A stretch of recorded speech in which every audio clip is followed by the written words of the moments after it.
Welcome back. Bitcoin getting a boost. Purchasing the cryptocurrency beat buy gold in online searches, according to Bloomberg. Prices hit a record this week as developers decided against splitting the digital currency. Former Federal Reserve Chairman Alan Greenspan weighed in on this yesterday when he spoke with me about cryptocurrency on this program.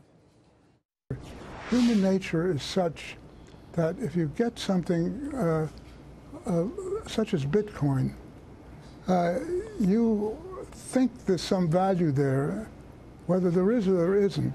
But that's the same thing as the Continental, greenbacks in the Civil War, all of these currencies which didn't have any backing. But ultimately what it's dependent upon, the values are dependent upon, I didn't even say value, I should say price. Right. It's depending upon is the extent of a shortage, is maintaining a shortage of the product. Joining us right now is Bart Chilton. He is former U.S. Trading Commissioner.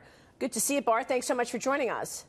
Good to be with you, Maria. Do you agree with Alan Greenspan's assessment that the Bitcoin craze is just not sustainable?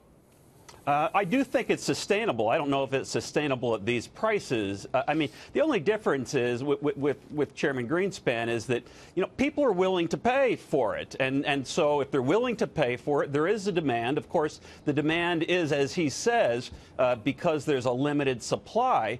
But I don't think it's, you know, a fraud like Jamie Dimon said or a pyramid scheme like President Putin says. I mean, people are actually using Bitcoins to purchase things, Maria. Yeah. So that's not a scam or a fraud, but it's certainly different than other currencies. You know, Kevin Kelly, I know you have an opinion on this, but, I mean, Jamie Dimon's a serious guy. He said it was a fraud. Yeah, I mean, listen, and I think Bart can chime in on this, too, because there's a validation of Bitcoin right now, and you're seeing actually the CME is expected to get clearance to actually do futures on it by the end of the year. That should lead to a ETF. I mean, think about, is the VIX a fraud? If there's futures on that, people can't really invest in it. Bart, what is your take on this and the validation of Bitcoin? Should there be futures launched by the CME by the end of the year?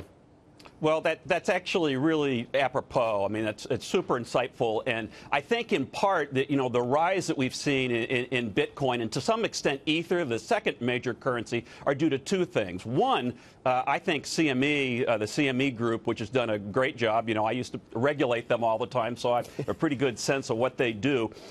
You know, that is actually going to go ahead and regulate these things, put some sideboards on it. You know, there was a flash crash in Bitcoin, you know, just in the last day or two, 12%, and almost 900, I think it was 922 bucks worth of value.